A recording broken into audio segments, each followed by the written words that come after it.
in the grocery store line with you. They're cheering on the sidelines at the soccer fields. They're at network meetings, PTA meetings, and marketing expos.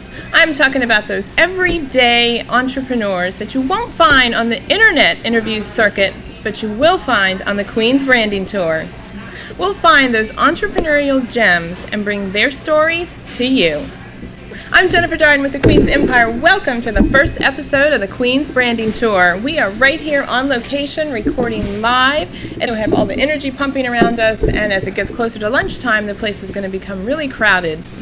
I want to thank everybody for joining us on the broadcast today. Welcome to the first show.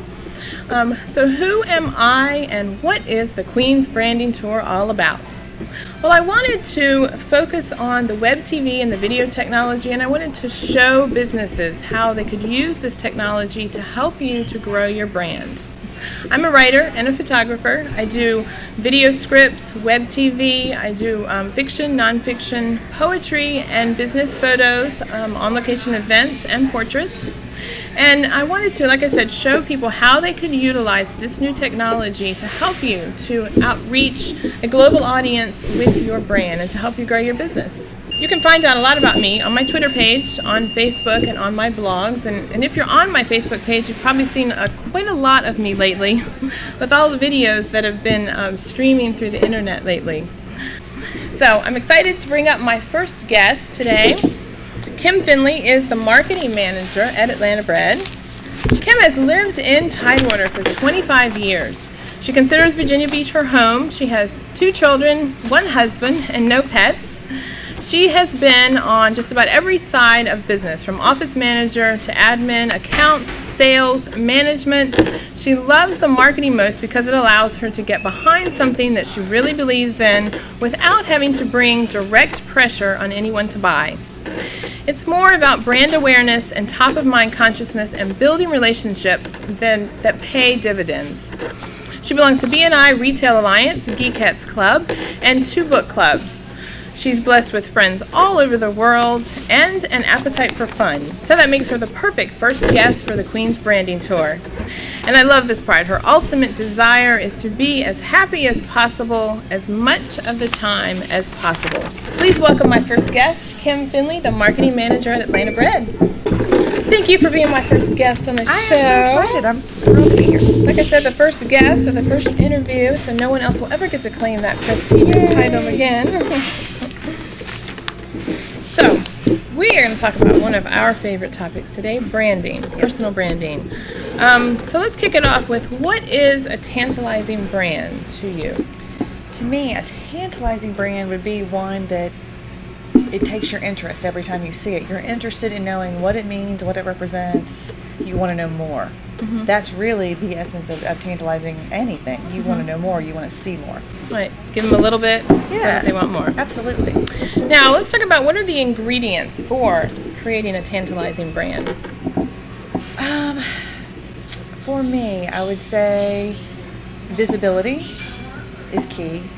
You have to be visible, present, out there all the time, top of mind consciousness, as we talked about before. Also, accessibility. It has to be something that people care about, want to know more about. It has to be something people want.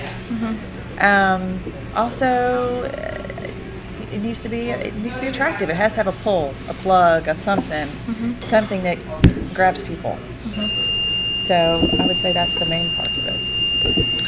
Now you do, how are some of the ways that you create that tantalizing brand here at Atlanta Bread? What are some of the things that you do, the activities? We do a lot of different types of things, many of which are extremely low cost, which is quite nice for a restaurant. Networking, personal networking is key. Getting myself and Catherine, our chef, out there in the public, I think that makes a huge difference to setting us apart. The fact that we do have a chef is a huge part of our brand. It's a huge part of the attention-getting thing. People are more impressed and more likely, in particular, to want to talk to us about catering and parties, knowing that we have a chef that trained in France. She's an extremely versatile actual cook. You know, she's chef with a capital C, and that's the #1 thing that I really try to make very visible and very present and very top of mind for people because it is different. It's very, very rare in this market of chains and franchises to have that sort of credibility, so to speak, which applies particularly to our catering. So. And you're right, and I know that Catherine and I kind of have that, having the cooking blog myself. I really enjoy cooking and enjoy talking with her, and you're going to hear from her too later on in the show. But you're right, having that cook, having that specialty, and knowing that they're going to get something special, if they're going to get that attention and that skill, that it's not going to just be any old thing, that it's able to be customized to what they want. Right. We do other things. We have the Facebook page, which we try to update, and we Twitter, we blog, we do all those things, social media things that you sort of have to do these days, again, to stay present in an online world where everyone is turning over quickly. You need to be constantly, hello, here I am, how are you? Constantly. You don't want anyone to forget that you're there. So we do that. I do a lot of personal networking with all those groups that I'm members of that we talked about. That pays off huge dividends for us. There is nothing like building a relationship in business. There's nothing that I don't think replaces. I don't care how good your advertising is. If your customers don't have a feel for you, good luck to you. At least in our industry, certainly food is personal, right? And so that's a huge part of what we do. Well, I know, and one of the things that you and I had talked about before is, is it for people out there that might be branding, starting a new business, or just thinking maybe they're readjusting their brand? Is it more important to brand a name, a first and last name, or is it more important to have a company name, or does it matter depending on the business? I think it depends.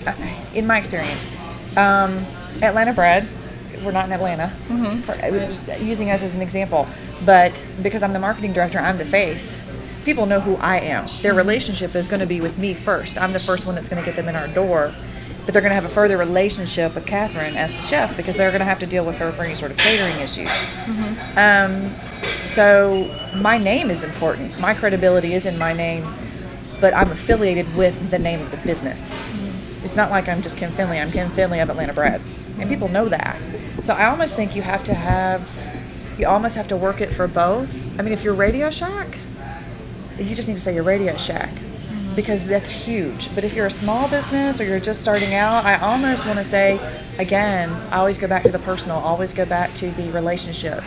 Because ultimately, you might be selling a product, but ultimately people are buying you. They're buying the person that they are meeting, and they're buying your integrity and your credibility. Absolutely. And even going back to the example of the Radio Shack, the people, I mean, they have salespeople there, and if they have people that go out, so in any business, and one of the reasons I wanted to have you come on the show was that you are doing personal branding, you work with a company, and you love what you do, but still people connect with you. They come when they're in a network meeting or they meet you first, they're connecting with you as a person. So they may not even know about Atlanta Bread. They're coming in here and checking it out because you said, here's this really cool place. So they're really connecting with you first. So I think you're right. As far as the name, whatever it is, you've still got to market it. You've still got to get out there and meet people face to face, or online, or however you meet people, or both, a combination of both. I totally agree with that. Now, one other ingredient that I want to talk about is, one thing that I didn't mention, this is an interactive broadcast. I should have mentioned that in the beginning. If you want to type in any questions, feel free. We'd love to know who's out there logging and watching us, so please type in your name if you haven't already, and tell us where you are tuning in from. And then, if you have any questions during the broadcast for Kim or I, just go ahead and type those in, and we will be happy to answer those for you. Absolutely. So one ingredient I definitely want to talk about is passion. Yes. And everybody says, follow your passion and do what you really, really love. And that's all true, definitely. I think both of us are living examples of that, as well as Catherine. But I think that it also, you have to have your goals to back that up. The passion is the fuel that really gets you going and drives you and keeps you going past the challenges and the obstacles. But you really need your goals and your your plan, your strategy, and everything to back that up. I would agree with that, because passion will only get you so far, because passion will get you to the first thing that knocks you down. And there's always going to be something. That's every business, especially in this economy. Hello. So I think that passion's all well and good to get you going, but you better have a strategy, you better have a plan, you better have a plan B, C, and D, and you really better just be prepared to work really hard, because passion will not do that for you. Right. Your passion should fuel your desire to work really hard, You know, hopefully you have that. You got to have a work ethic. But it's really funny because we're in such a culture where we believe that that's everything. Passion is, you can't do anything without it. You have to really, if you really want to be successful and really want to love what you do, you have to feel strongly about it. But you have to be willing to go, okay, I feel really strongly about it. Now let me figure out how I'm going to make that a real thing. Right. You know, I mean, the classic example of that, in small business that became huge is Mary Kay Ash. She was very passionate about helping women feel better about themselves and feel empowered, especially women who were at that time just moving into the workplace. She was very strongly about that, but she had to do a lot of work to get this company off the ground. She had to do testing and product testing and marketing, and I mean, she had to learn everything. So she's a classic example of passion's one thing, hard work is everything else. Well, she was a strong businesswoman. She was very strong, but she learned to be. Right. You know, she was willing to try, and I just think that's well, at a time for women when that wasn't in normal. Particular, That wasn't normal for a strong businesswoman. Completely above the field. Yeah, she was the bomb. Well, and another example that I like is, and people feel one way or the other, but Martha Stewart. Her older Same shows, thing. I mean, you can't deny the empire that she's built, the brand that she's built. And you know, when I looked at trying to do the Queen's branding tour, I really wanted something that focused on the everyday entrepreneur. But I really liked her older shows where she would go out and she would find people that you hadn't really heard of. She would work with businesses that you didn't even know existed, but she would go into their world. And that's what I really wanted to do with this, was really to come into the world of the entrepreneur, get a feel for the look, the feel, the taste, the brand, everything that you guys are doing. And I think that she's a classic example of that. Totally. We're going to talk a little bit about how you combine all of these ingredients and the different things that you're doing. Things like, well, one thing, we'll just go point by point. You had mentioned before self-knowledge. Okay. Yeah. In that, I think we had talked before, it was, to some extent, to do what you're going to do, particularly if you're in any sort of public interface, which the whole restaurant industry is public interface, you have to know what you're good at and know what you're not. In as much as know what your strengths are so that you can work them effectively. And know that maybe these areas are not your best, and either find someone who is really great at those areas, or, which is what Catherine and I sort of do, we're very complementary that way. Great examples of that. We're very good examples of, she's such a good creative individual. She does not love the social scene so much. I would prefer to be out with people all the time, and very much dislike detail stuff. So we're a nice balance. That being the case, because I don't enjoy detail doesn't mean I get to not do it. Right. You know, like that's something I'm always working on. I'm always having to be better at. I don't think that should be an excuse for not doing well, or for not trying to get better at those things that you're weak at. I know what I'm good at. You know, I'm really good at being out there with people. I'm really good at networking. I'm very good at building relationships.